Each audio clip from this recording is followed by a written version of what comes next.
Carnal Sins is a fantastic side quest, but could it be the best in the entire game? That's what I'm going to try to answer with today's video.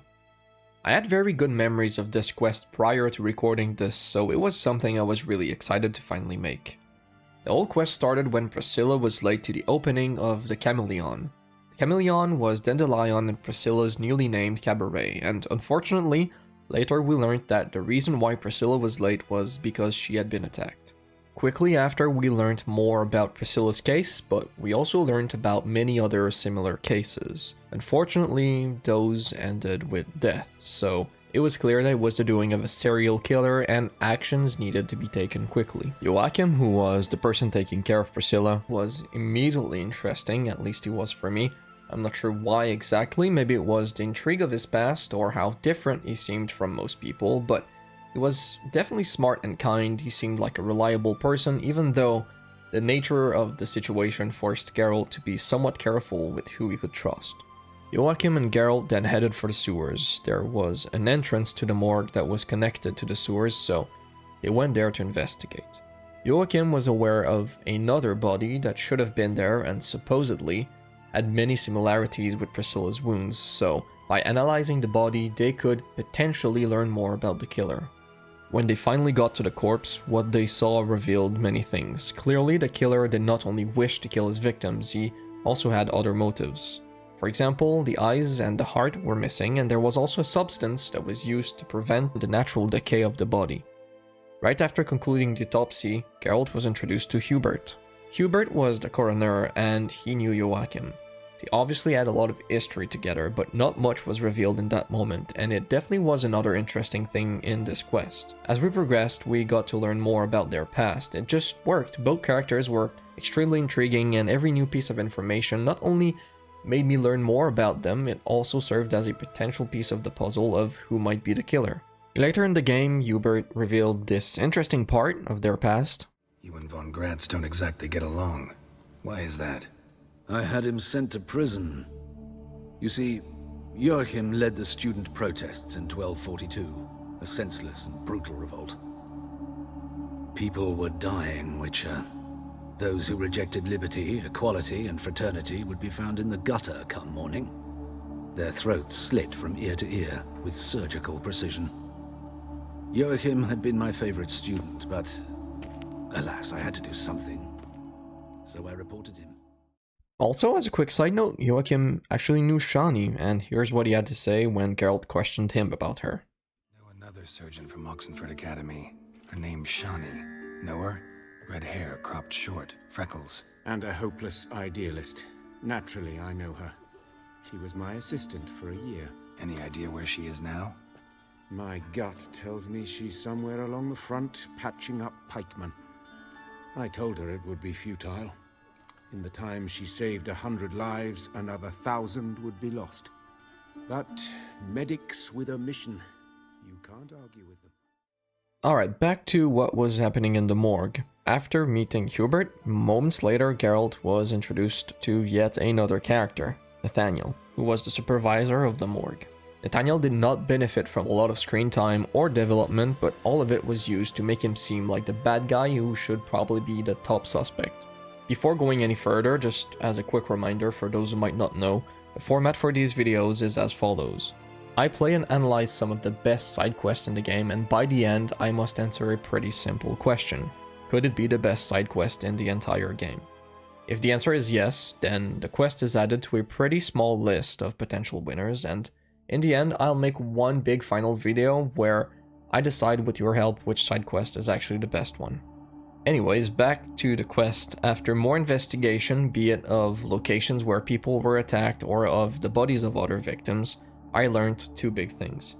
The first, it was linked to religion and the eternal fire. The killer had left letters at every location where he attacked people. Essentially, the letters pretty much just said, believe in the eternal fire or perish. Additionally, it was also mentioned at different points throughout the quest that the victims had recently neglected the eternal fire. For example, someone who knew Priscilla said that she was recently jesting about it, and also Patricia Vegelbud, who was another victim, was apparently going through a crisis of faith, and she supposedly burnt all of her religious books. The second big thing that we learned was that everybody had a letter made of human skin hidden. The letter contained the name of the next victim. Therefore, there was a letter with the name on Patricia's body. The name was Sweet Nettie. When I finally found her, she was tied to a chair, and Nathaniel, who again was the supervisor of the morgue, was there, and he was in the process of maybe killing the girl. I'm not sure if it would have gotten to that point, but it seemed likely. Anyways, the second I saw Nathaniel there, I was like, no, it's not him. He's not the killer, or at least if he was, the ending of the quest would have been much worse in my opinion. I saw it coming because it felt like Nathaniel's only purpose was to be used for this particular moment. The character barely had any development, and all of it was used to make him seem like the obvious number one suspect, if you will, and sure, killing him regardless was satisfying, but it was clear that there was more to the story. After a short chat with Nathaniel, which again ended with his death, it was now obvious that our real serial killer was actually Hubert the coroner. The only person who knew Nathaniel would be there was Hubert, so he probably wanted to try to put the blame on Nathaniel by leading Geralt to Sweet Nettie. By the way, after killing Nathaniel, you can pick up his poker, and while it does not do anything crazy, it's actually pretty cool, and it keeps the orange glow from the heat. Cool detail. Now, if you failed to question Nathaniel and you simply killed him without showing any kind of doubt, the quest can end there, with Geralt thinking that Nathaniel was the real killer. If that's what happened, Geralt can go back to the morgue after the quest to find a confession letter left by Hubert confirming his guilt. And apparently, the guards can also mention that the killing didn't stop in the city after the quest, clearly hinting that Geralt got the wrong suspect. I love how there is a real impact on the world based on your actions, and that if you dig a little deeper, you can still learn the truth. Hubert being the killer was a bit less obvious, but it wasn't impossible to figure out that some things were weird about him. Like, for example, it was pretty obvious that Hubert was, how can I put it, I guess, non-human, or at least some kind of non-aging being. Joachim actually said this right here. You've not changed a bit. A compliment? No, a statement of fact. 30 years, and you've not changed a bit. While it's not directly implied that he is talking about his appearance and his age, it's definitely a hint at that, in my opinion. It's also pretty obvious that it's weird that the teacher is so much younger than the student, something that we can actually discuss with Hubert himself later, but his answer is far from convincing and might reveal a bit too much actually. How old's von Gratz? 50? 60? 53, I believe. Why do you ask? You look a little young to have been his teacher. Not surprising. For years, I've lived in the cold and dark, breathing the vapors of embalming fluids. In short, working with corpses extends one's life. Amusing, is it not? I'm not sure if he expected Geralt to believe this, but regardless, at that point, I definitely started having my doubts.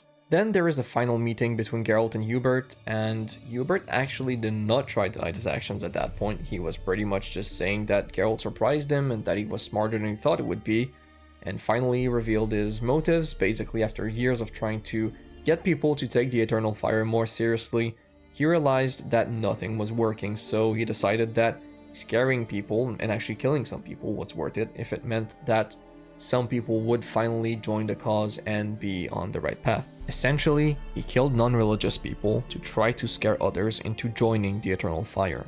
That's a bold strategy, one might say, but obviously it was wrong and Geralt needed to kill him, so after shifting to his now revealed vampire form, Hubert, who should probably be called a Catacan from now on, was finally slain. The fight itself was quite simple. I always love fighting vampires because I think they look cool, but this encounter in particular was nothing too spectacular or difficult, especially for me right after finishing Blood and Wine.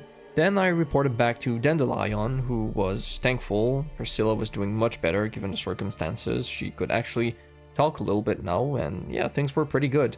Geralt then has a final optional talk with Joachim, which was definitely interesting and brought some much needed closure to some things about him and his past with Hubert. The quest itself was very interesting, especially when it came to figuring out the motives of the killer and learning more about how he operated. I'm sure for some people it would have been obvious that Hubert was the killer from the beginning, and I could understand why it might not have been the most interesting part of the whole investigation. But regardless, it felt to me like the characters were extremely interesting, especially Hubert and Joachim, and also seeing Dandelion and Priscilla was very enjoyable and added some stake to the whole thing. Also, as a quick side note, I know I feel like I say this in every single video, but I'd love to see more of Joachim in the future. I feel like there's a possibility to explore more with him, and like we only scratched the surface of his past and of his future. I don't know, it was just an interesting character overall. To conclude, once again, it's a quest in The Witcher 3 that shines because of its amazing character development, and that's one of the many things that make this game and this quest so great. Could Carnal Sins be the best side quest in The Witcher 3? To the surprise of almost no one, I expect, the answer is yes. Carnal Sins could be the best side quest in the whole game. Thank you all so much for making it to the end. I really hope that you enjoyed, because I personally had a lot of fun making this one. Of course, it's one of my favorite quests in the whole game, so how could it not be fun?